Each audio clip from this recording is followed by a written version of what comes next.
Muito boa noite, bem-vindo ao nosso webinar sobre planos cirúrgicos e nomogramas para a programação cirúrgica de anéis intraestromais. Meu nome é Marcelo Soares, eu sou o presidente da Medfacus e antes de começarmos eu gostaria de agradecer a cada um de vocês pela honra da sua presença aqui nesse evento. Sem dúvida, o grande número de participantes que já estão em linha conosco demonstra o interesse da classe médica sobre o tema dessa noite. A cirurgia de implantes de anéis intracorneanos vem se desenvolvendo ao longo dos últimos 20 anos. No entanto, o planejamento cirúrgico continua sendo uma das áreas de maior debate, né, em meio da comunidade oftalmológica. Então, para nos falar, né, dos últimos nomogramas, das tendências atuais, né, e para fazer uma atualização sobre esse tema, nós temos a honra e o prazer de contar com o Dr. Evandro Diniz, de Belo Horizonte. O Dr. Evandro é uma das maiores especialidades, um dos maiores especialistas brasileiros, né, em córnea e implantes de anéis intracorneanos, né? Ele é professor de oftalmologia da Faculdade de Ciências Médicas de Minas Gerais, coordenador de especialização oftalmológica no Instituto de Olhos das Ciências Médicas e pesquisador colaborador do Hospital de Olhos de Sorocaba. Vocês podem ver que no painel aqui do GoToWebinar existe um campo de chat. Então, ao longo da apresentação, vocês podem ir fazendo as suas perguntas, os seus comentários pelo chat, e no final nós voltaremos para ter as respostas e a discussão juntamente com o Dr. Evandro, né? Então, sem mais delongas, obrigado novamente e eu passo a palavra ao Dr. Evandro Diniz.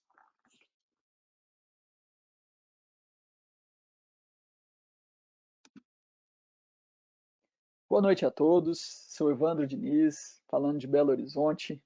É um prazer imenso estar aqui nesse webinar proporcionado pela Medfacus para falar de um assunto que, para mim, é uma honra, porque é o que eu tenho me dedicado aos estudos, à minha prática clínica. Então, é um prazer poder estar aqui conversando com vocês sobre planejamento cirúrgico na cirurgia de anel e ter a oportunidade de apresentar uma nova abordagem que vem sendo utilizada nos últimos 2 anos. É um momento em que todos estamos atravessando certas dificuldades no nosso dia a dia, mas poder reencontrá-los, ainda que virtualmente, traz um alento para esse dia a dia. Especialmente com a oportunidade de poder aprender com vocês, discutir, né, o que a gente vai colocar aqui hoje. Quero agradecer, então, a Medfacus pela oportunidade e a todos vocês por essa presença virtual aqui que a gente está nesse momento. É uma honra mesmo, gratidão. Eu quero deixar claro que antes da gente começar, inclusive, a gente vai ter aí um box com chat que vocês podem fazer as perguntas. Essas perguntas, então, nós vamos abrir para uma discussão ao final da apresentação. Então, fiquem à vontade para fazer essas perguntas, que ao final a gente vai respondê-las aí na medida do possível, certo? Mas vamos ao que interessa, né? Antes de mais nada, dizer que eu não possuo nenhum interesse comercial específico no produto, né, em anel intraestromal, mas eu tenho financiamento de projeto relacionado ao tratamento de ceratocone com cirurgia de implante de anel pela Alcon e pela Medfacus. Antes de a gente começar sobre o planejamento cirúrgico em si, é preciso a gente entender como funciona a doença a qual a gente está propondo o tratamento. Ceratocone é uma doença multifatorial, né? Ela tem uma variabilidade na sua apresentação e na sua evolução. Quem trabalha com córnea, ceratocone no consultório, entende muito bem que o paciente, a gente não tem um paciente igual ao outro, né? Isso até é o que nos dificulta o trabalho também nas pesquisas e nos estudos dessa doença. Existe uma grande influência, né, do estágio da doença na acuidade visual e na qualidade de vida. Tem um estudo francês, inclusive, que mostra em pacientes com ceratocone moderado a severo, eles têm um impacto em termos de comorbidade, em termos de qualidade de vida, igual a pacientes que têm depressão maior. Então, a gente entende que poder oferecer um tratamento melhor para esses pacientes é de suma importância. em especial porque esses pacientes estão em idade produtiva. A gente está falando de pacientes adolescentes, adultos, jovens, né, que estão aí escolhendo carreira, que vão seguir, estão se dedicando ao estudo, iniciando os trabalhos. Então, isso torna a possibilidade de reabilitação visual e de melhorar a qualidade de visão e, consequentemente, a de vida, muito importante. Ele é um tratamento, então, em estágio dependente, né? A gente sabe que se antes a gente tinha óculos, lente de contato rígida e transplante para os casos que evoluíam, hoje a gente tem uma gama, né, um arsenal, um cardápio de tratamento para oferecer para esse paciente que se ampliou muito, né, em especial nos últimos 10 anos. Então, o paciente conta com diferentes modelos de lente de contato, a gente tem a possibilidade de estabilizar a doença com crosslink, né, os novos segmentos de anel, os novos estudos trazendo novas formas de planejar a cirurgia e até no transplante de córnea, caso esse paciente chegue no estágio avançado, a gente sabe que o DALK trouxe uma segurança maior para o procedimento. Então, pensando especificamente em anel, desde que a cirurgia seja indicada dentro dos critérios estabelecidos e já, de certa forma, consolidados na prática clínica cirúrgica, a gente pode reduzir a variabilidade sempre colocada, né, dessa cirurgia de anel, aprimorando o planejamento, ou seja, refinando a escolha dos nossos segmentos, certo? Mas quais são esses critérios estabelecidos, né? Eu sei que vocês já estão familiarizados, mas é sempre bom a gente recordar que a baixa de acuidade visual com correção, né? Um paciente que não enxerga bem com a melhor correção dele, né? E com insucesso na adaptação de lente de contato. Eu gosto sempre de frisar que o paciente que está bem adaptado com lente de contato, ou seja, aquele paciente que consegue usar de maneira saudável, com conforto e atingindo boa qualidade de visão com a lente de contato, ele deve permanecer na lente, por que não, né? Isso oferece qualidade de vida para ele, e é isso que a gente está buscando, pensando no paciente como um todo. O paciente ele não pode ter cicatrizes corneanas, em especial, né, no eixo visual. A gente preconiza que ele tenha pelo menos 400 micras de espessura na córnea no trajeto do túnel a ser implantado, né, o anel. Em termos de limites ceratométricos, existe uma discussão, uma abordagem mais conservadora, variando às vezes, né, de grupos para grupos de estudo. A gente tem aí um K2 que não ultrapasse 58, às vezes 62 dioptrias, ou um K-máximo que não ultrapasse 70 dioptrias, né? É claro que em casos muito bem selecionados, a gente pode ir um pouco além, são os chamados casos heróicos, dependendo às vezes da idade do paciente, com o objetivo de evitar ou adiar um transplante, mas esses são casos de exceção.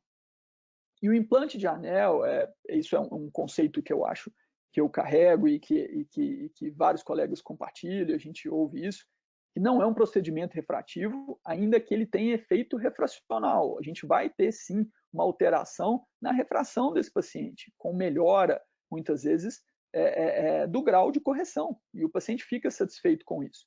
Porém, esse não é o objetivo primário da cirurgia, do implante de anel. Tendo dito isso, né, como estavam nossos nomogramas antes? Por que pensar uma nova forma, né, de planejar a cirurgia? Esses nomogramas, eles funcionavam, né? A gente tinha bons resultados com esses nomogramas, e realmente a gente tinha, né?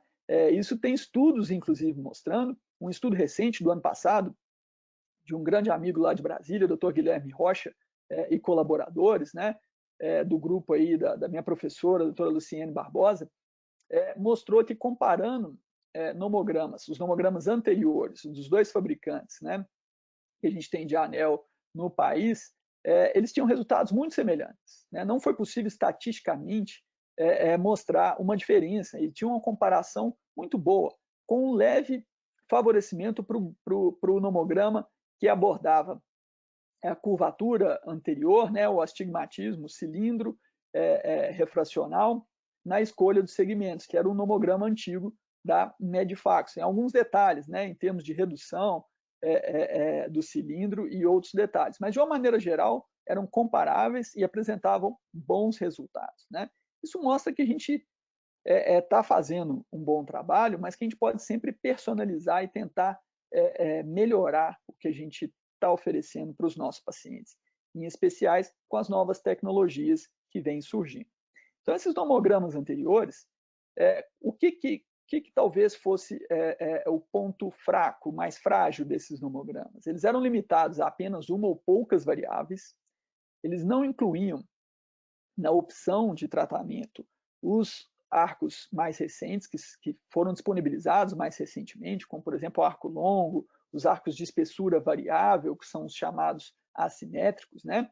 Lembrando que arco longo, na verdade, é uma volta ao passado, né? A gente já tinha isso no passado, no início do anel, ficaram de fora do mercado durante um tempo e retornaram há alguns anos. Esses nomogramas anteriores também, eles não incorporam a magnitude dos parâmetros dos modernos equipamentos propedêuticos. Vejam bem, a gente tem no nosso consultório, de uma maneira geral hoje, já acesso a equipamentos de propedêutica avançados, né? Vamos chamar atenção aqui para o tomógrafo de córnea e segmento anterior e para a berrometria. E na hora de programar uma cirurgia de córnea, a gente não utilizava nenhum desses recursos, né? E por que não? É a pergunta que fica. Então, além disso, sem critérios definidos para casos onde existam discrepâncias entre o eixo refrativo, topográfico e cromático. Eu vou falar mais dessa questão da coincidência dos eixos diagnósticos mais para frente, certo? É importante a gente pensar, né, que nos nossos pacientes com ceratocone, em termos de aberração de alta ordem, principalmente o coma, exerce um grande papel. As aberrações de alta ordem, de uma maneira geral, a gente sabe que a córnea ectásica é uma córnea aberrada, altamente aberrada. E, principalmente, chamando atenção para o coma, a gente entende que ele tem, sim, importância na piora de qualidade de visão desse paciente. Inclusive, em 2013, junto com o grupo do professor Renato Ambrosio, tive a oportunidade de apresentar esse trabalho na ESCAS, em que a gente utilizou a aberração de alta ordem para diferenciar, né, para diagnosticar pacientes normais, diferenciá-los do grupo com ceratocone, com alta sensibilidade e especificidade. Então, o coma tem importância na doença e tem relevância na perda de qualidade visual desse paciente. E hoje a gente conta, como eu disse, né, com avanços na propedêutica que vão nos permitir parâmetros a serem utilizados também na programação cirúrgica, né? A gente entende que a utilização desses parâmetros tomográficos eles vêm sim cada vez mais estudados, né? E a gente deve caminhar, inclusive, para a incorporação no planejamento cirúrgico de parâmetros não só de esterese corneana, mas também da biomecânica da córnea de uma maneira geral. Isso vai ser um outro avanço. Então, é importante que o planejamento cirúrgico saiba se beneficiar desses avanços na propedêutica. E além dos avanços na propedêutica, a gente teve, né, a oportunidade de começar a oferecer para os pacientes segmentos diferenciados, né? Aqui a gente tem uma amostra do que eu chamei, né, de segmento de arco de espessura variável, tá? Então ele começa com uma espessura mais fina e ele vai engrossando para sua porção distal. Tem eles disponíveis na zona ótica de 5 e de 6 milímetros, e também os arco longo, os anéis de arco longo assimétricos, né? A gente tem esse da parte superior aí que vocês estão vendo na projeção, que ele começa mais fino, ele é mais grosso, mais espesso na porção inferior ali da ferradura, né? E depois ele afina de novo. É o arco longo 330 assimétrico. E a gente já tem oportunidade de implantar segmento sinusoidal, né? Esse da direita, na sua projeção aí, em que ele tem as porções laterais mais espessadas e a porção inferior mais fina, e a gente vai poder aqui abordar como fazer a escolha desses segmentos também. Para entender melhor os segmentos de espessura variável, né, coloquei aqui essa figura que mostra que ele começa, então, por exemplo, na sua porção proximal, que está à esquerda, né, por exemplo, com 200 micra, e vai terminar ali na porção distal, que tem a parte romba, né, mais arredondada, com 300 micra. Então, com isso, ele tem um sentido, né? Ele deve ser implantado na córnea seguindo essa orientação, horário ou anti-horário. Aqui a gente está acompanhando um vídeo, né, das primeiras cirurgias, isso já tem talvez uns 4 anos, agora não me recordo bem, mas já tem uns 4 anos, ainda antes do lançamento para o mercado desses segmentos, que a gente fez junto com outros colegas um estudo implantando esses segmentos. Eles ainda não tinham ainda a borda proximal, né, chanfrada, era uma cobra de 2 cabeças, mas ele tinha assim a parte distal mais espessa, né? E a gente conseguia ver isso, inclusive, né, no microscópio, né? Aqui tentando dar essa percepção, não é tão fácil assim, mas a gente conseguia perceber que a porção distal era um pouco mais espessa, certo? E o implante, em termos de técnica cirúrgica, essa é a razão desse vídeo aí, segue sem nenhuma alteração a técnica para os anéis regulares, tá? De espessura uniforme. Então, não tem variação em termos de técnica cirúrgica. A questão fica sobre a programação e a escolha dos segmentos, né? Que eu acho que é o grande diferencial, né? A gente hoje, com o laser de Fendt II, em que a maioria dos colegas utilizam, para o implante de segmento, a técnica cirúrgica teve a sua curva de aprendizado facilitada. Isso não resta dúvida, com benefício para o paciente de uma menor taxa de complicação perioperatória, né? Agora, em termos de escolha do segmento, sem dúvida nenhuma, fica o diferencial para cada cirurgião. Ou seja, é o planejamento cirúrgico que vai diferenciar, muitas vezes, um cirurgião que está oferecendo o melhor para o seu paciente daquele que talvez esteja pecando nesse sentido.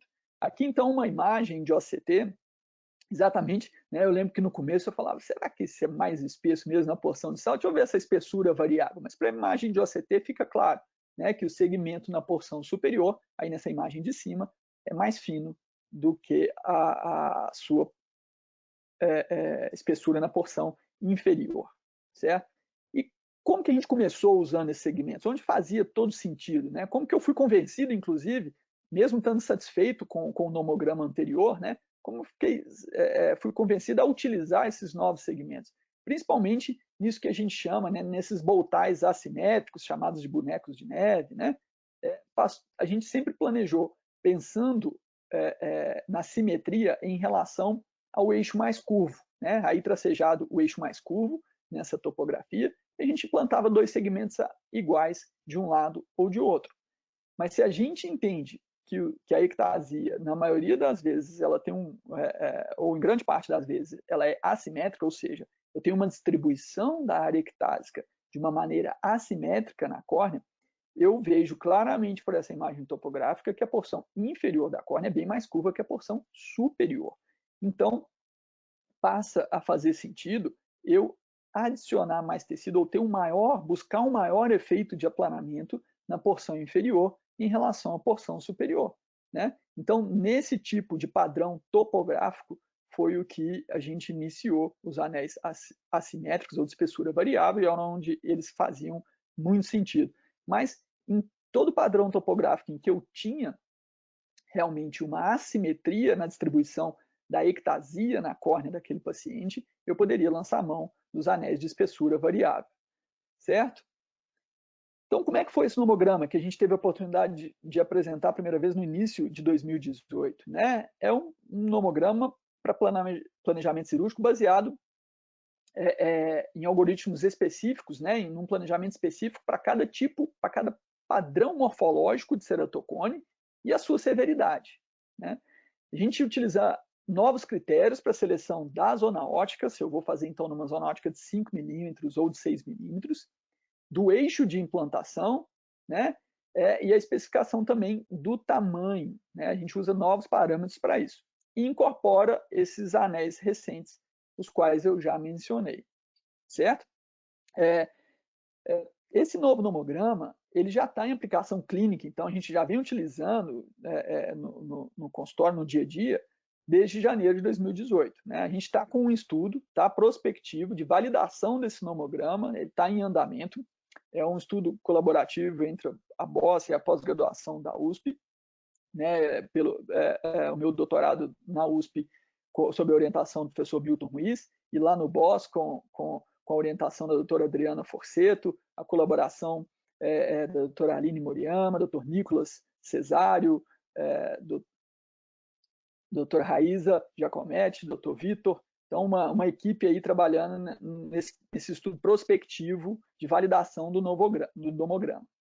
Ele incorpora os segmentos mais recentes, né, e utiliza esses parâmetros avançados de propedêutica para a gente poder fazer a escolha, né?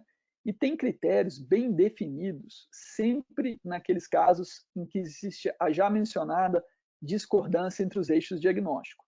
Porque quando numa mesa de discussão, por exemplo, né, eu vi aqui os casos fáceis, a programação cirúrgica sempre concordava mais. E eu digo fácil porque exatamente a gente podia observar que era quando esses eixos diagnósticos de refração, topografia e coma eram coincidentes.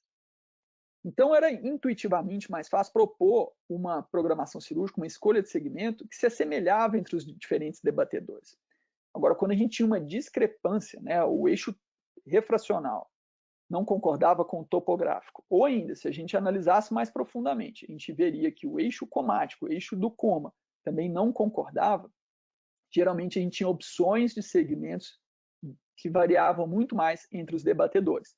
Não estou dizendo que sempre existe uma concordância, não, mas o objetivo de um nomograma, inclusive, é tentar traçar uma linha em que a gente possa, né, seguir utilizando o maior número de informação possível e oferecer o melhor tratamento para aquele paciente. E aí, mesmo um cirurgião com menos experiência em planejamento vai poder, né, lançar mão dessa informação na sua cirurgia, certo? Então, aqui, só, né, corroborando aí esse trabalho colaborativo que está sendo realizado lá no BOSS. E qual que é a filosofia, então? Né? Aqui se propõe essa nova forma de planejar a cirurgia. A compreensão, então, de que cada ceratocone é único, né? E ele deve ser avaliado de forma individual e sistematizada, né? Para a gente fazer a escolha mais adequada. E uma análise bem detalhada, né, das múltiplas variáveis oferecidas por aquelas tecnologias de propedêutica já mencionadas, isso tudo é essencial para um bom planejamento e, consequentemente, né, a gente ter o melhor resultado possível para aquele paciente individualmente, né? Então, a gente tem que entender, como eu disse, lembrando que o paciente com ceratocone ele é único, por ser uma doença multifatorial e de estágio dependente, então a nossa proposta terapêutica também tem que ser única. Ainda que a gente tenha, né, um nomograma considerando isso tudo, a gente não pode nunca esquecer dos postulados teóricos que embasam, né, todo o raciocínio em termos de mecanismo de ação do anel, né, sobre a córnea. Então, o postulado da Blavatskaya, né, que se refere ao diâmetro ou à zona ótica de implantação, que quanto menor o diâmetro, quanto menor a zona ótica, maior seria o efeito de correção, e o postulado de Barraquer, né, que a gente, quanto mais espesso for o anel, maior o efeito de aplanamento também, né, partindo daquele princípio que muitos costumam colocar, adição de tecido. É claro que não é tecido propriamente dito, mas a gente está adicionando massa ali à periferia da córnea, com o consequente aplanamento central, certo? E a gente pode ter uma ideia, né, nos diferentes segmentos de arco que a gente apresenta, como que eles vão influenciar em termos de resultado. É claro que isso não é uma lei fixa, existe a variabilidade inerente da técnica de implante de anel, mas se a gente tiver essa ideia aqui mentalizada, a gente consegue raciocinar em cima do que a gente quer especificamente para cada paciente, né? Então a gente sabe que os anéis curtos, né, de arco curto, eles têm geralmente pouco efeito de aplanamento, porém preservam sua capacidade de uma ótima correção cilíndrica do astigmatismo, né, a correção da irregularidade, ainda que não aplane tanto a córnea. Ou seja, eu também não vou ter um efeito na correção do coma e nem na asfericidade. À medida que eu vou aumentando o comprimento de arco, né, eu vou aumentando também o meu poder de aplanamento da córnea, certo? Mas talvez eu não tenha um aumento comparativo ou talvez até perca um pouco da capacidade de correção do cilindro ou da irregularidade, né? Porque eu aumento o aplanamento como um todo da córnea, né? O ápice disso, o auge disso seria o anel de arco longo, né? De 325, 330, em que a gente vai ter um aplanamento máximo, vamos dizer assim.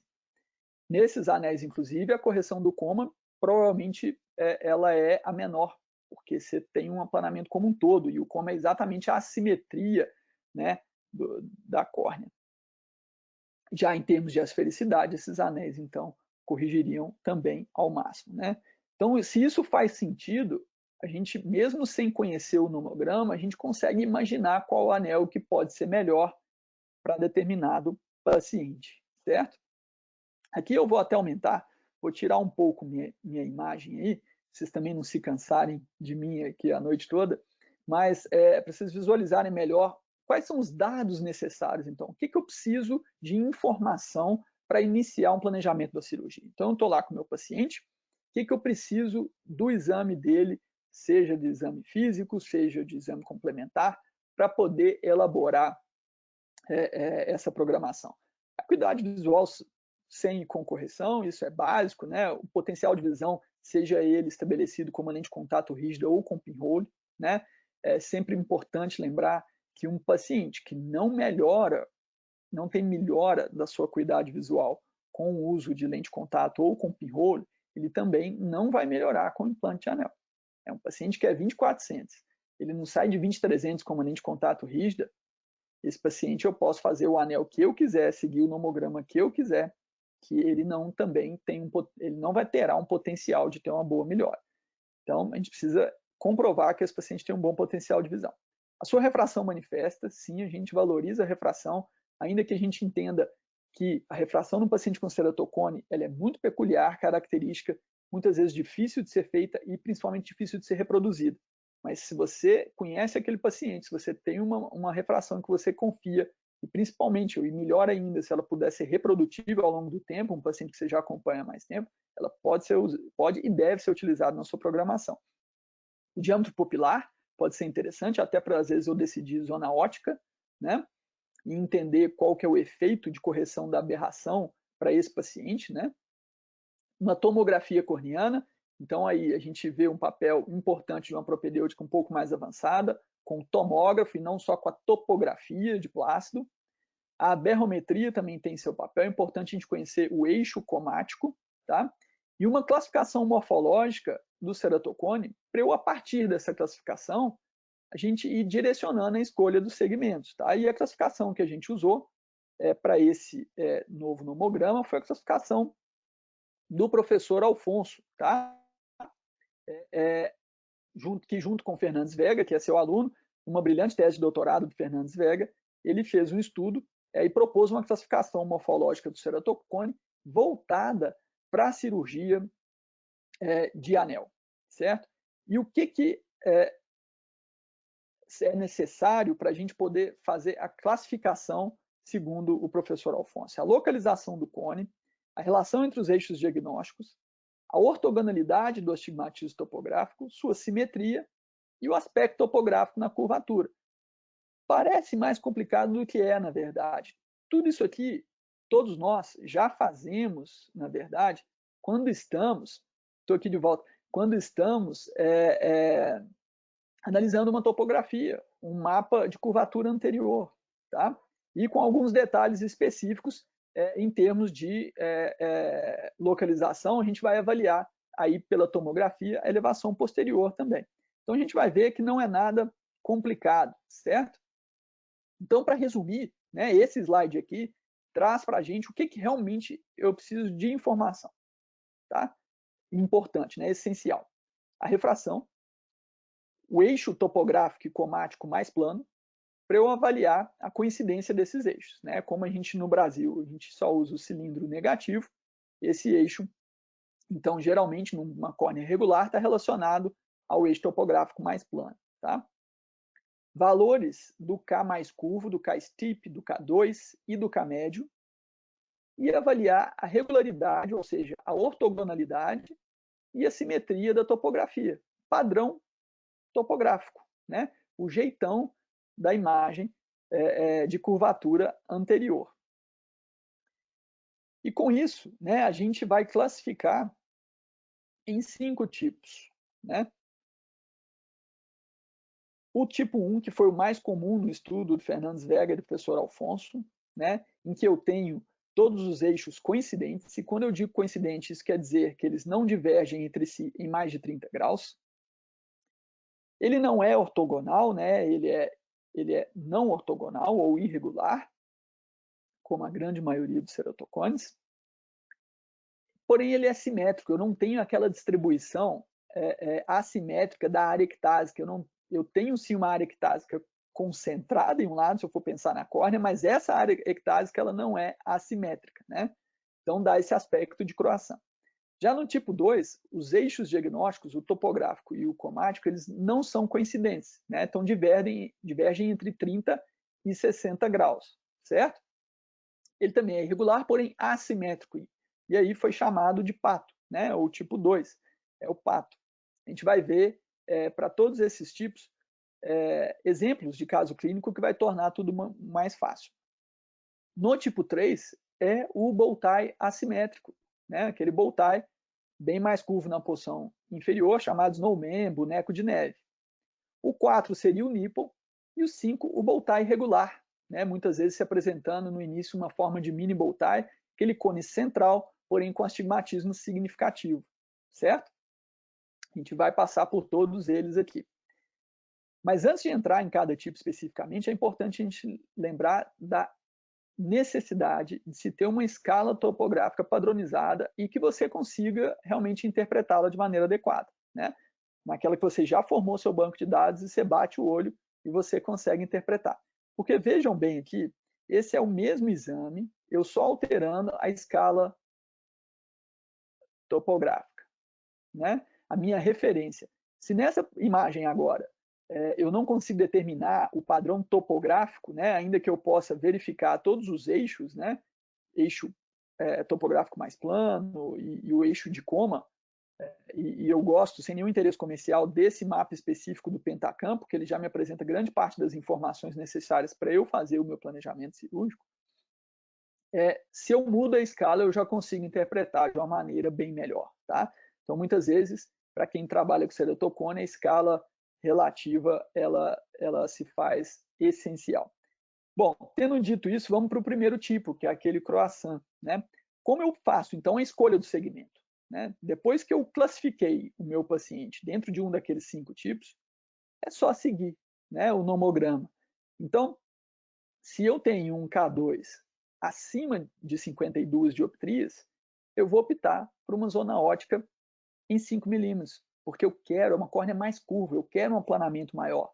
Né? Lembra o postulado de Blavatskaya, quanto mais próximo do centro, maior efeito de aplanamento.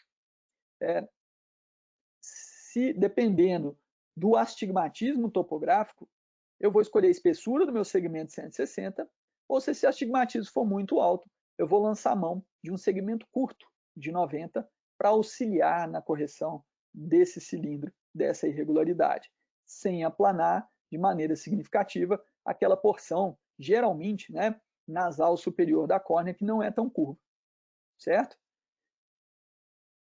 Um exemplo, né, para ficar mais claro o que a gente disse. Esse paciente, com visão sem correção pior que 20/400, numa refração com cilindro alto ele atingia 20/40, então um bom potencial de melhora da visão.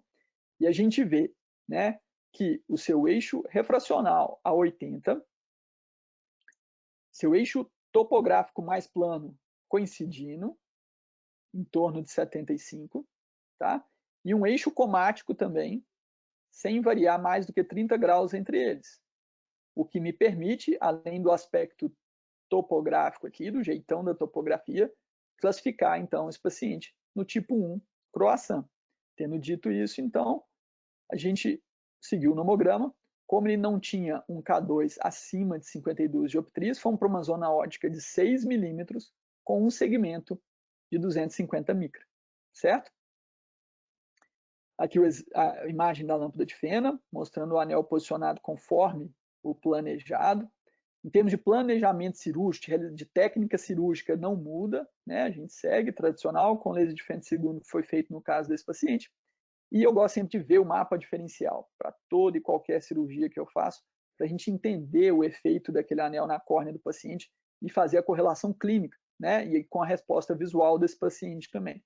Então, ele tinha uma visão sem correção pior do que 20/400, foi para 20/150, uma refração, então, que melhorou, atingindo uma visão melhor. É tudo que a gente quer com a cirurgia de anel, né? E o paciente satisfeito com isso.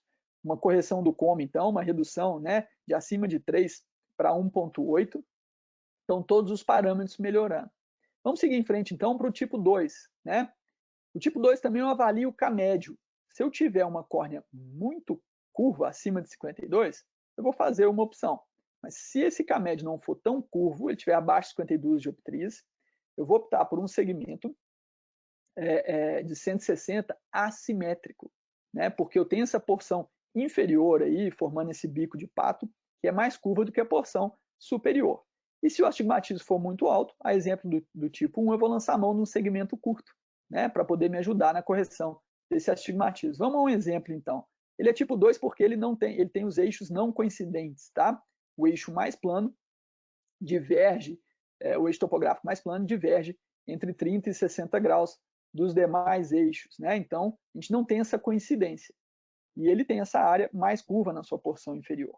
Então, a proposta de implantar um segmento que varia a espessura, né, da porção proximal para a porção distal, buscando um aplanamento maior nessa região e potencialmente tendo um maior efeito, potencialmente, de correção do coma. Tá? Isso pode ser melhor discutido aí mais para frente. Então, a programação cirúrgica, esse anel, né, sentido horário, ele é clockwise, ele não é counterclockwise, que é o que vem na caixinha lá do anel, de espessura iniciando em 150 e terminando em 250 micra, tá? Por isso que ele é um AS5 160, 150, 250, né? 160 graus de comprimento de arco, variando a espessura de 150 a 250. Isso tudo seguindo o nomograma. E olha o mapa diferencial, como é importante a gente avaliar. Até para ter uma ideia, se o anel com espessura variável atende o que ele se propõe, né? Que é provocar um aplanamento superior nessa região aqui, que a gente vê pelo mapa diferencial, que é isso que acontece, certo? Vamos ver aqui mais de perto um outro exemplo, né, de um paciente também com tipo 2, eixos não coincidentes, com essa assimetria, que foi implantado no segmento de espessura variável aí anti-horário, né? E olha o mapa diferencial, como a gente vê um aplanamento importante dessa região, né? Uma correção significativa da irregularidade da córnea aqui nessa região. Então, esse primeiro mapa aqui à esquerda é o pós-operatório, esse do meio é o pré-operatório, e à direita aqui o mapa diferencial, né? E é exatamente isso que a gente está buscando, né? Aqui a imagem da lâmpada de fenda, a gente vê essa porção chanfrada, que é a porção proximal do anel, mais fina, e ele se espessa até essa porção distal, levando exatamente a esse aplanamento maior aqui, certo? Bom, no tipo 2, se for uma córnea muito curva, ou seja, um K médio acima de 52 dioptrias, eu vou lançar a mão, então, de um segmento de arco longo, porém assimétrico, espessura variável também, porque eu quero corrigir essa assimetria da curvatura da córnea, eu quero ter um efeito melhor sobre a correção do coma, melhorando a qualidade de visão desse paciente, mas quero manter também um aplanamento potencializado, um aplanamento máximo, porque é uma córnea extremamente curva. Então, a gente escolhe a espessura de acordo com o K médio. Se ele for acima de 55, a gente vai para o anel mais espesso, que varia de 200 a 300 micra de espessura. Se ainda tiver entre 52 e 54, a gente vai para um anel de 150 a 250. Tá? Detalhes de posicionamento do anel, tudo isso a gente encontra no nomograma, né? E nesse caso, a gente alinha o anel aqui, ó, é importante chamar a atenção, com o centro do anel alinhado com o eixo do coma, potencializando a melhora na qualidade de visão desse paciente, tá? Vamos ao tipo 3, né? Que é subdividido em 3A, que é o bow tie, que é o boneco de neve, bow tie assimétrico, boneco de neve que a gente já falou, mas ele tem um outro tipo que é o boneco de neve sem cabeça, talvez, né, que é o 3B, e que a diferença é que o eixo refrativo mais plano e o topográfico, eles são perpendiculares, na verdade, né, eles não são coincidentes. Toda vez que eu tenho um bow tie assimétrico, geralmente o eixo topográfico, o eixo refrativo e o topográfico mais plano, eles coincidem, né? Geralmente o meu eixo refracional está aqui, ó, né? A 180 graus, um astigmatismo a favor da regra. Quando eu tenho esse tipo aqui 3B, eu já observo que o eixo refrativo e o topográfico mais plano, eles são perpendiculares, né? Inverte a minha refração, né? E com isso eu vou fazer uma abordagem diferente nesse caso, certo? No 3A, então, eu já inclusive mostrei o exemplo, a gente vai usar 2 segmentos de espessura variável, um horário, outro anti-horário, tá? Se não for uma córnea muito curva. Porque se for uma córnea mais curva, a gente vai ver que a gente vai adotar o de arco longo. Vamos ao exemplo, então, desse paciente, que era um advogado, inclusive, ele tinha uma visão sem correção de 20/50 e a melhor visão dele com lente era 20/30, mas ele estava realmente sem sucesso na adaptação de lente. Tinha insistido, era um paciente que aderia ao tratamento, mas não estava conseguindo ter qualidade de vida. A gente propôs, então, a cirurgia de anel. A gente vê que o eixo topográfico mais plano e o comático são perpendiculares, né? E a programação, então, foi de 2 segmentos de espessura variável, com a parte mais espessa aqui inferior, levando a um aplanamento maior dessa região. É isso que a gente está buscando, né? Programação cirúrgica normal, com leite de fenda segundo, e olha só, né, a correção da irregularidade, um aplanamento maior na porção inferior, chamando atenção aqui agora, a gente consegue ver que realmente o anel tem um efeito a que se propõe, e esse paciente conseguiu atingir uma visão sem correção igual ou muito próxima ao que ele tinha com lente, e ficou extremamente satisfeito, né? Sempre bom ter um paciente advogado satisfeito logo no pós-operatório aí precoce, né? Mas, de novo, nesse tipo também, 3A, se a córnea tiver um K médio, né, for uma córnea muito curva, tiver um K médio acima de 52 dioptrias, a gente vai sim querer essa correção maior, esse maior efeito pelo aumento de espessura na porção inferior, e eu também vou querer um grande aplanamento. Então, de novo, eu vou lançar a mão do arco longo assimétrico ou arco longo de espessura variável, e também, a partir do K médio, eu vou escolher a espessura desse segmento, tá? Aqui o eixo de implantação, né, é muito perto do que se fazia antigamente, né? Aqui o centro do anel vai passar pelo topográfico mais curvo aqui, né? A gente faz a incisão no mais curvo e deixa as pontas equidistantes, né? Técnica cirúrgica padrão e tradicional, às vezes, muitas vezes do anel aí, certo? Um outro exemplo aqui é em que eu tenho um K médio, então, de 53,2, tá? E aí foi só para mostrar aqui que a técnica cirúrgica desses anéis de arco longo, a gente tende a preconizar realmente aqui o fenda segundo se faz essencial, ainda que seja possível tunelizar manualmente, mas os benefícios aqui são ainda maiores, eles já são enormes na cirurgia tradicional, mas o arco longo os benefícios são ainda maiores. Mas a gente vê que mesmo um anel de arco longo, ele não tem tanta dificuldade inicial de ser implantado, tá? E a técnica, é claro que às vezes a gente tem que fazer alguns ajustes, né? A gente evita o que muitos cirurgiões fazem, às vezes com segmento curto, né? Que é ir dando aqueles totozinhos para o anel chegar no lugar. Aqui a gente tende a fazer um movimento mais longo, empurrando mesmo esse anel, e ele vai, então, entrar facilmente aí no túnel, né? Eu vou acelerar um pouquinho, só para a gente ver. O objetivo aqui não é ver a técnica cirúrgica, né? Mas só para a gente ver que é extremamente possível uma cirurgia que a gente tem que ter um pouquinho mais de paciência, certo? Vamos seguindo, né? Então, o resultado desse paciente, ótima qualidade visual com correção, paciente satisfeito, esse efeito também, né? Já que o anel é mais espesso nessa porção inferior, um maior efeito aqui de aplanamento onde ele é mais espesso, certo? Isso já foi dito. E os anéis de arco longo, meu amigo e colega, Dr. Frederico Bicalha, aqui de Belo Horizonte, também sempre fala que o anel de arco longo é ótimo por um motivo também, que é que ele fica lindo no exame de biomicroscopia, no exame da lâmpada de fenda, e eu concordo plenamente, né? Mas é claro que a gente tem que selecioná-los realmente para aquele paciente que tem a melhor indicação. Aqui a imagem, esse anel de arco longo, para se diferenciar do arco longo de espessura normal, ele é chanfrado, ele tem essa chanfradura aqui, tá? Na sua porção inferior, na porção média da ferradura, né? Imaginando que ele é uma ferradura. A gente tem essa chanfradura exatamente para identificar que ele tem espessura variável. E aqui mais próximo, então, chamando atenção para essa chanfradura. E para o 3B, né? Que seria o boneco de neve sem cabeça.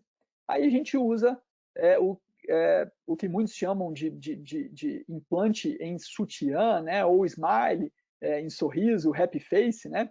Em que a gente, para corrigir toda essa área ectásica descentrada inferiormente, a gente lança a mão no segmento de 210, porque o que importa aqui é a correção do coma, né? Então, o eixo comático passando pelo centro do anel, E de acordo com a dimensão do coma, a gente vai escolher a espessura desse anel e vai posicioná-lo geralmente nessa posição, tentando trazer o ápice da córnea. Claro que não é um deslocamento físico propriamente dito, mas a gente tentando trazer o ápice da córnea para o centro, né? Deslocamento do ápice para o centro. Não é um deslocamento real, né? Mas a gente tentando tornar o centro a porção mais curva da córnea e não essa porção inferior, porque isso prejudica muito a visão do paciente.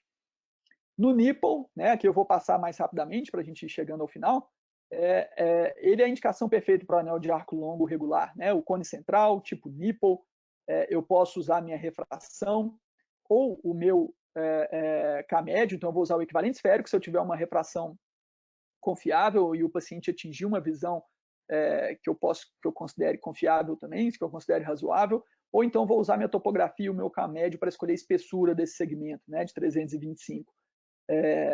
E vou sempre posicionar o anel aqui, o eixo de implantação dele pouco altera. Meu objetivo é um efeito máximo de aplanamento, né? Esse cone nipple geralmente são ceratocones de baixo astigmatismo e córneas hiperproladas, né? Fala-se muito da questão, né, do anel de arco longo, não corrigir tanto astigmatismo. Tem um trabalho, né, multicêntrico realizado pelo grupo do Torquete, Dr. Paulo Ferrara, que mostrou que pode ter sim um potencial de correção, né, de astigmatismo importante. É claro que isso é muito variável, né, e nesses estudos a heterogeneidade do grupo é sempre um desafio. Mas é um anel que, principalmente no nipple, ele se aplica muito bem. Vamos ver um exemplo aqui mais rapidamente, né, aquele cone central, olha a elevação, né, posterior aqui, chamando a atenção para o posicionamento do cone, de acordo com a classificação do Alfonso. E geralmente você vê que são pacientes que têm astigmatismo não tão elevados, aqui de 1,9 na topografia, né? Refração também, um componente esférico elevado, sem astigmatismo alto. Esse paciente vai se beneficiar do anel de arco longo, tendo um aplanamento aqui, ó, bem interessante, certo? Com melhora da visão significativa.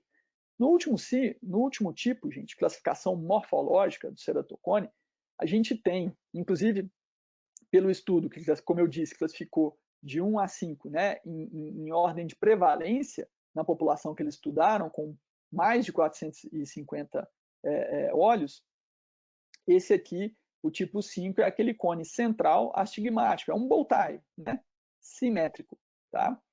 E aqui a gente vai precisar de saber a magnitude e o eixo do astigmatismo, a ceratometria e refração, como a gente já comentou, e a gente vai usar 2 segmentos de 120, tá? Se a refração apresentar astigmatismo misto ou miópico simples, né? Ou seja, se esse paciente tiver um componente hipermetrópico ou não tiver miopia significativa, for um astigmatismo simples, a gente vai usar a correção desse cilindro com 2 segmentos de 120 iguais, tá? Uma forma até já tradicional para esse tipo de padrão topográfico. A escolha de segmentos de acordo com a dimensão do astigmatismo, né? Só se o astigmatismo for acima de 8 que a gente vai usar segmentos de 120 graus de comprimento e 300 micra de espessura, como está aqui embaixo na tabela. Contudo, se eu tiver, né, uma miopia ou um astigmatismo miópico, né, eu vou usar o segmento sinusoidal, em que eu vou ainda ter a correção do cilindro, porque aqui ele é mais espesso nas laterais, e também vou ter um efeito de aplanamento, tá? Esse é um segmento em que a gente tem menos experiência. Lá no estudo a gente está tendo a oportunidade de colocar, e em meus pacientes de consultório também a gente tem tido essa oportunidade e tem um resultado bem surpreendente, tá? Em termos de correção de astigmatismo e aplanamento. Talvez seja essa potencialização da correção do astigmatismo por um anel de arco longo. É claro que esse segmento, eu ressalto, a gente tem menos experiência com ele. Bom, para a gente, né, finalizar, o que é importante? Né? A gente entender que as orientações, sejam desse nomograma ou de qualquer outro, para qualquer técnica cirúrgica, elas servem como um ponto de partida, na verdade. Né? A gente recomenda a valorização conjunta, né, de todas as variáveis diagnósticas possíveis, né, do paciente. E, claro, a experiência do cirurgião vai contar para uma customização maior ou menor. Mas para quem, às vezes, precisa de um ponto de partida, a gente tem um nomograma, como esse que foi apresentado aqui agora, que utiliza diversos parâmetros propedêuticos e que a gente, quando a gente coloca a mão na massa, fica até muito mais fácil de seguir do que quando a gente está ouvindo aqui a apresentação dos casos, mas quando a gente tem a oportunidade de usar múltiplos parâmetros, a gente tem uma opção de oferecer uma programação cirúrgica refinada, customizada para o paciente. Eu minimizo as possibilidades de erro e maximizo as possibilidades de acerto. Essa é a ideia. Então, planejamento cirúrgico realmente é a diferença, eu acho, atual para quem se propõe a fazer cirurgia de implante de anel. Como mensagem final, né, o que eu tenho para deixar para vocês é exatamente isso, né, da inclusão desses múltiplos parâmetros, que esse é um nomograma que permite que mesmo um cirurgião menos experiente obtenha melhores resultados, exatamente porque a gente está utilizando uma gama maior de informações e a gente está visando com isso personalizar o nosso tratamento, mas é claro que novos estudos, né, sobre esses novos segmentos, inclusive uma coisa extremamente difícil de fazer, e por isso que a gente vê muito pouco ou não vê, são estudos comparativos, né, para a gente entender melhor o benefício de cada segmento e de cada nomograma. Isso está na nossa linha de pesquisa e a gente tem feito retrospectivamente, e num próximo passo a gente vai partir para um estudo comparativo prospectivo também, e a gente espera com isso esclarecer melhor vantagens e desvantagens de cada segmento. Para o futuro, gente, o que eu deixo aqui realmente é que o ideal seria a gente ter uma customização por modelo de elementos finitos da córnea do paciente, né? Então, a gente conseguir fazer uma simulação das características da córnea desse paciente, com avanço em biomecânica, né, inteligência artificial, a gente pode realmente conseguir isso. Isso já existe, é claro que é uma tecnologia cara, né, e a aplicabilidade clínica ela tem que ser melhor avaliada, mas o ideal, então, seria a gente ter esse modelo, simular diferentes programações, né, diferentes segmentos a serem implantados nessa córnea simulada e a gente avaliar o efeito, né? Isso seria o ideal para a gente escolher.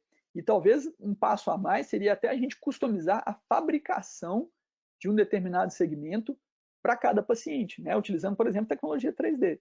Eu faço um estudo da córnea e consigo obter o melhor desenho de anel para aquele paciente em específico. Isso seria o auge da personalização. Isso é um dos caminhos, não é o único, talvez a gente tome caminhos diferentes, mas são possibilidades, certo? No mais, eu queria agradecer a atenção, a paciência de todos, dizer mais uma vez que é uma honra estar aqui, né, com todos vocês, agradecer mais uma vez a Medfax por essa oportunidade aqui de troca de ideia, e agora a gente vai seguir para as perguntas, né? Tem as perguntas aqui que a gente vai poder responder e conversar melhor sobre esse assunto. Muito obrigado.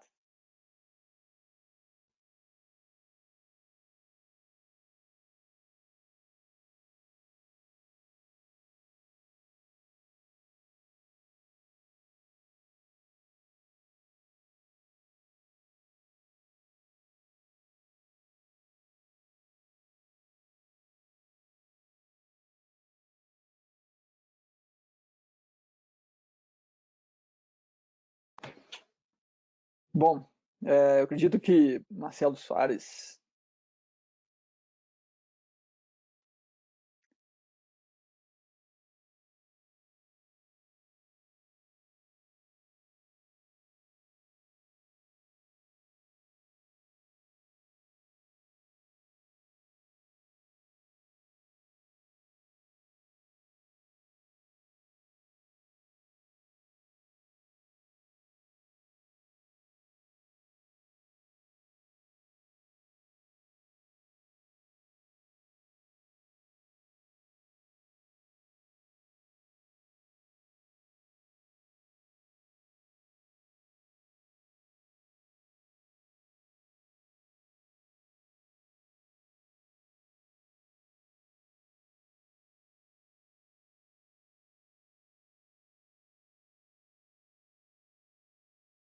não sei se o Cristiano da Medfax está me ouvindo.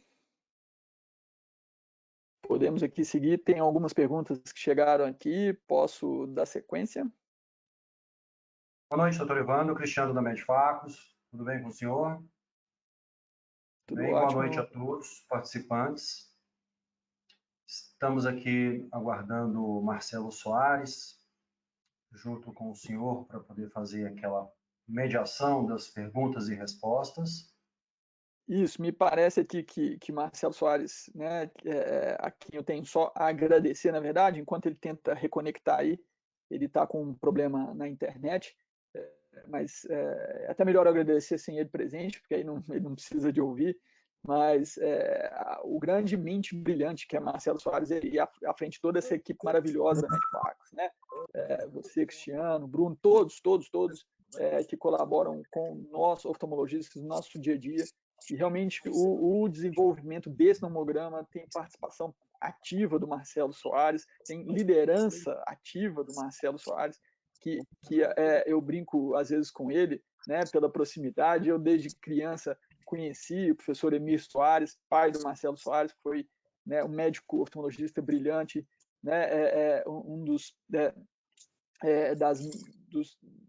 das principais mentes, né, em pesquisa na oftalmologia, principalmente em termos de lentes de contato e lentes intraoculares. Então, eu tive a oportunidade, meu pai trabalhava como professor Emir Soares, então eu vejo que Marcelo tem essa mente também, né? Apesar de não ser médico, eu brinco que ele tem uma mente de cientista médico, né?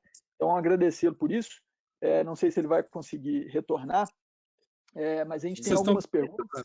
Isso. Estamos ouvindo, Marcelo. Voltou. Estamos ouvindo, Marcelo. Agora eu voltei. Desculpe, é que eu estou com uma dificuldade na conexão da internet aqui da minha casa, mas agora eu consegui voltar. Evandro, parabéns, excelente apresentação, realmente assim muito instrutiva. E já tem algumas perguntas aqui que chegaram, então para a gente não perder tempo, eu já vou te fazer a primeira. A primeira pergunta é a seguinte: em caso de resultados incongruentes da ceratometria anterior, considerando o poder e o eixo entre o Scheimpflug e o Plácido, qual dos aparelhos você utiliza na tomada de decisão? Essa é uma ótima pergunta, porque ela se expande, na verdade, até para outros tipos de planejamentos cirúrgicos, né? Como, por exemplo, um cálculo biométrico de Lio tórica, por exemplo, né? Em que a gente tem esse desafio, às vezes, quando a gente não tem uma conversa entre as diferentes tecnologias. Mas é importante ressaltar também que, via de regra, a gente tem, sim, uma intercambiabilidade, claro, com limitações, mas uma intercambiabilidade entre essas informações. Tá? Agora, se eu tenho uma discrepância muito grande, o que eu sugiro, realmente, primeiro, antes de mais nada, tentar avaliar a superfície ocular, né, assim como a gente faz no cálculo da Lee, mas tentar avaliar a superfície ocular, ver se não tem nada que esteja alterado, tentar rever a técnica de captura das imagens, tanto na técnica de Plácido como na de Scheimpflug, tá? E se ainda assim, mesmo a gente revendo a técnica, fazendo um número maior de exames, né, no mínimo 3 em cada aparelho, ainda assim tiver essa discrepância, o que talvez a gente sugira é considerar uma média, tá? A gente sabe, entre os dois aparelhos, a gente sabe que vão ter casos de ceratocone, né? Até porque a gente sabe que todos esses aparelhos eles são programados, entre aspas, para estudarem córneas normais, eles são calibrados para estudarem córneas normais. Claro que eles têm o potencial maravilhoso de estudar as córneas doentes também. Né? E quanto melhor a tecnologia, principalmente dos tomógrafos, melhor a reprodutibilidade também em córneas mais distorcidas, vamos dizer assim. Mas a gente sabe que esses aparelhos eles têm uma variabilidade maior quanto mais regular for a córnea. Tá? Então, o que eu sugiro para concluir é utilizar a média, sendo refeita toda a parte, essas considerações técnicas, e lembrar também que, às vezes, um ceratocone ele não se encaixa exatamente em tipo 1 e tipo 2, né? Ele está ali num limite, né? Vamos supor, a gente considera que não é coincidente quando a gente tem uma variação entre os eixos entre 30 e 60 graus. E se ele tiver 59? Se ele tiver 61? O que isso faz? E aí, com a experiência na avaliação, a gente consegue entender o conjunto de características daquela córnea e direcionar para um tipo ou outro.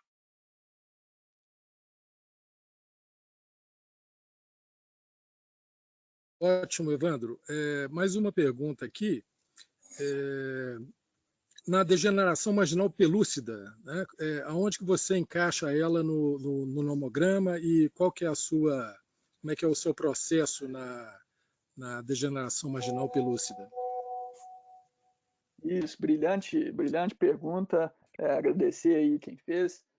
Acredito até, pelo que eu estou vendo aqui, foi o Dr. Rodrigo Paulini, lá de Goiânia. Realmente, né, a degeneração marginal pelúcida, ela até por a gente ter, né, uma prevalência menor de pelúcida, né, ela não é abordada especificamente nesse tipo de nomograma, mas via de regra a gente tem feito utilizando, ela vai entrar numa programação que vai se assemelhar ou ao tipo 1 ou ao 3B, tá? Então a gente vai utilizar geralmente segmentos, um segmento só, de 160 ou 210, tá? E dependendo da curvatura central, a gente vai utilizar o segmento de 5, na zona ótica de 5 milímetros, ou de 6. Então, se a porção central da córnea for muito plana, eu vou definitivamente partir para um segmento de 6. Geralmente, a gente acaba utilizando o de 210, tá? Dependendo muito do astigmatismo. 160 ou 210, mas, via de regra, um segmento só. E se a curvatura central já tiver com um valor maior, a gente pode ir para a zona ótica de 5. Agora, sempre importante avaliar a espessura. Nesses casos, né, que geralmente a gente tem uma espessura numa zona mais central e um afinamento bem periférico. Ótimo. Mais uma pergunta aqui que vem da doutora Júlia Brandão. No caso do eixo do coma, você subtrai 180 no valor do coma Z3 quando o valor é maior do que 180? Exatamente, Júlio. Exatamente isso, né? A gente ali é apenas uma questão de referencial, muitas vezes naquele mapa que eu comentei na aula, né, de anéis corneanos do Pentacam, por exemplo, muitas vezes ele dá o eixo em Z3 maior do que 180, tá? Você subtrai e você vai ter a posição.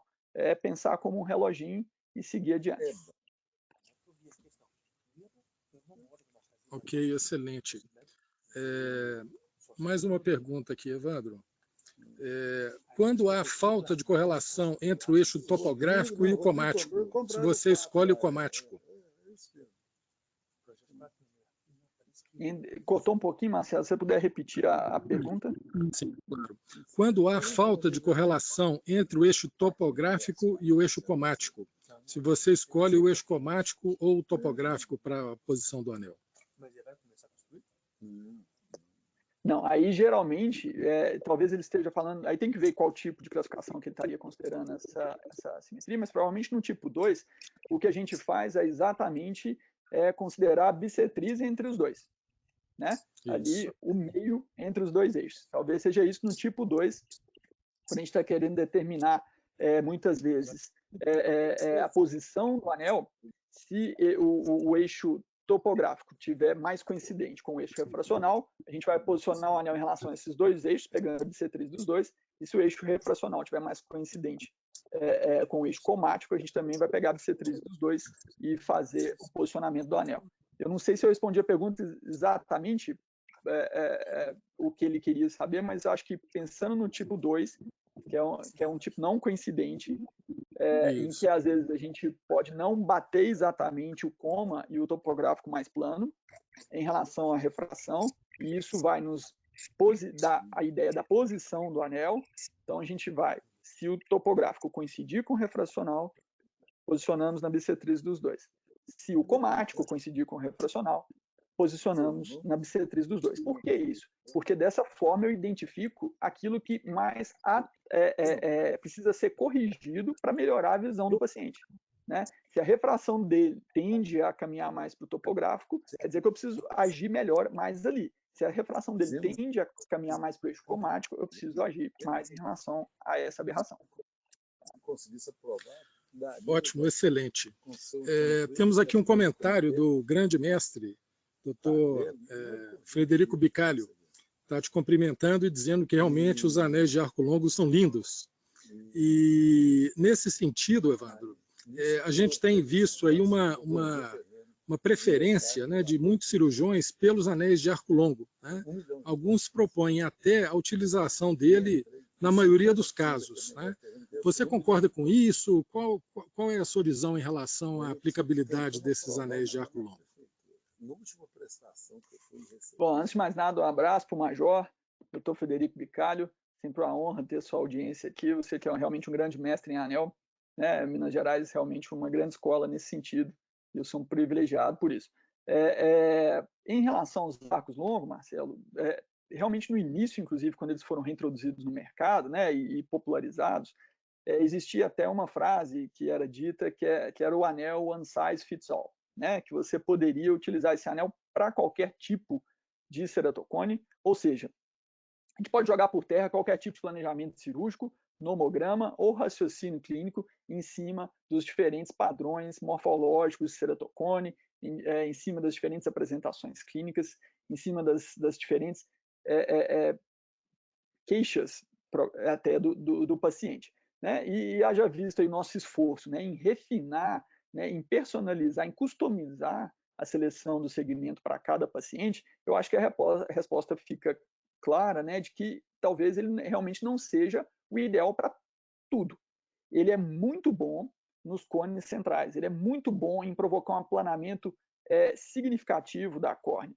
E eu acho que isso é inegável, né? E a gente fica muito feliz quando a gente encontra um cone na classificação morfológica, por exemplo, tipo 4, que é o cone nipple, da gente fazer esse anel, porque a nossa previsibilidade, a certeza de um bom resultado, ela cresce bastante. Então, são anéis excelentes, mas eles têm realmente o paciente específico para eles.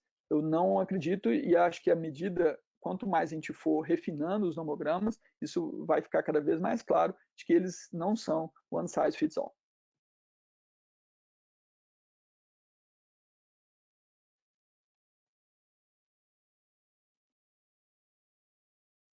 Bom, não sei se o Marcelo caiu, ele estava com um probleminha de internet.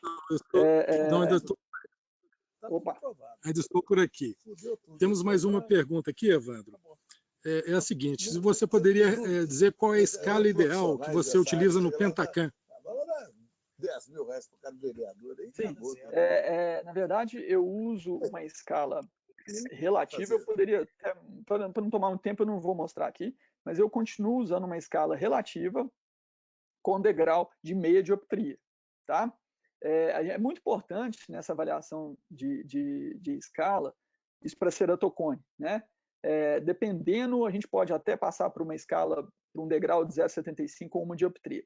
Mas mais importante de qual escala, de saber qual escala eu uso, é você escolher uma escala e se habituar a ela.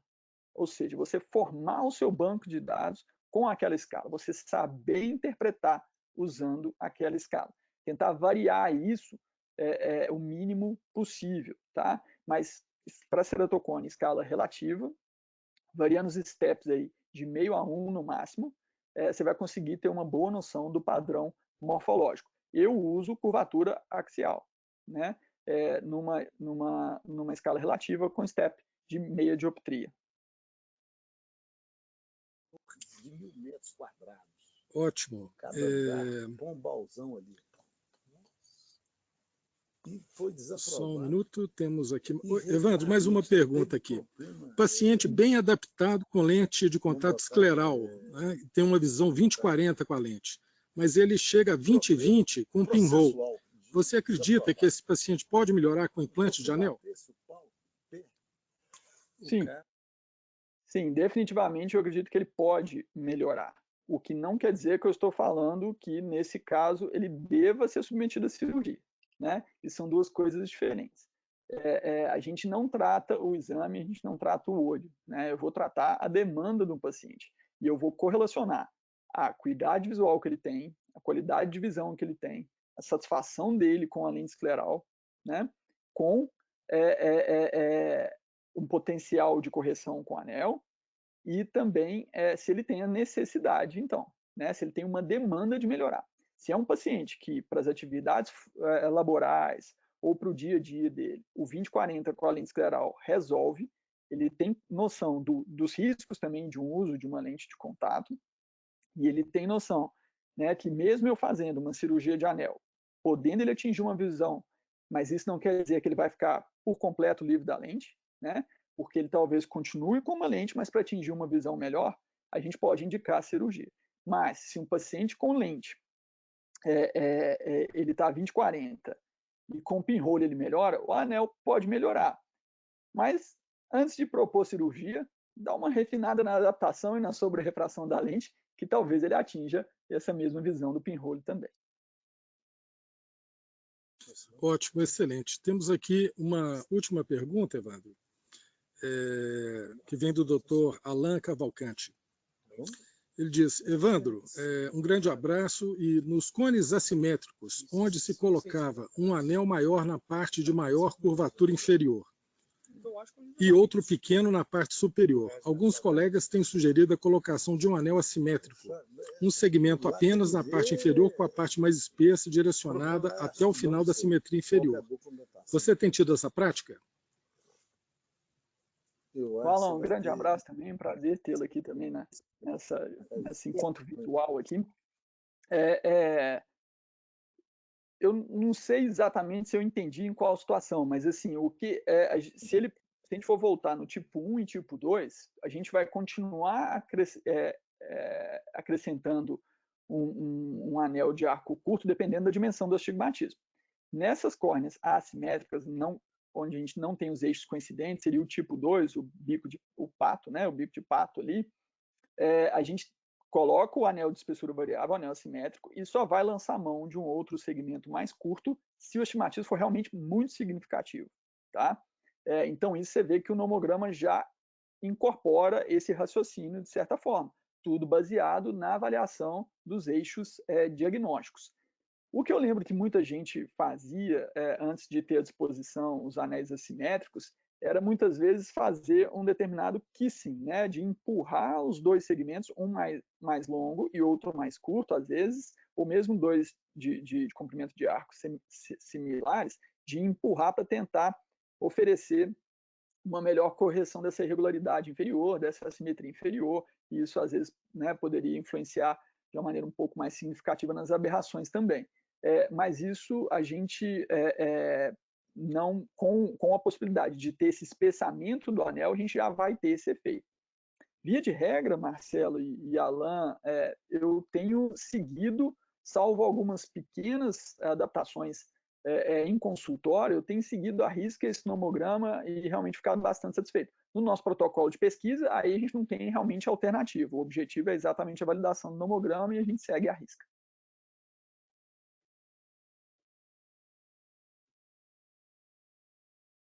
Ótimo, excelente, Evandro. Bem, para concluir, eu queria novamente te parabenizar pela apresentação, agradecer demais, né, pela sua apresentação aqui hoje, e deixar a palavra aberta para você para os seus comentários finais.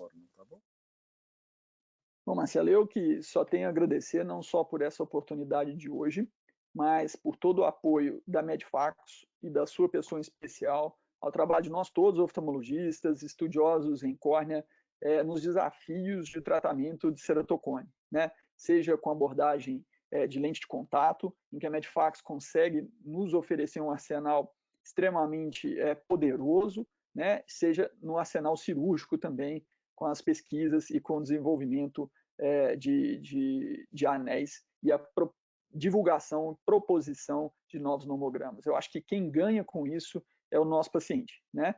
É o paciente que está ali do outro lado, é ele que vai se beneficiar de uma melhora da qualidade de visão e, consequente, qualidade de vida, né? A gente sabe, como eu comentei lá no início, são pacientes que podem sofrer perdas não só na vida pessoal, mas também na sua vida profissional, e a gente tem que ter em mão todo esse leque de opções para oferecer para o nosso paciente ceratocone. O estudo de ceratocone, como o próprio professor Renato Ambrosio já colocou, ele pode ser considerado quase uma subespecialidade dentro da oftalmologia, e a Medfax é, sem dúvida, uma grande parceira nesse sentido.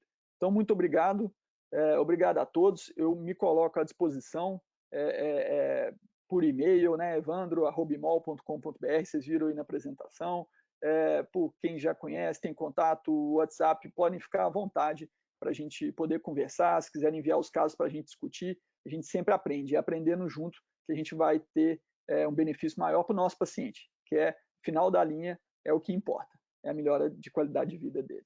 Um abraço e boa noite a todos. Muito boa noite. Então, com as palavras finais do Dr. Evandro, nós encerramos esse webinar da noite. Apenas um comentário, houve aqui uma última pergunta, onde acessar o nomograma? Você pode acessar pela internet no site keraring.online. Você entra, faz um rápido cadastro e você tem acesso direto ao nomograma. Eu vou repetir mais uma vez, keraring.online. Muito obrigado a todos e uma boa noite.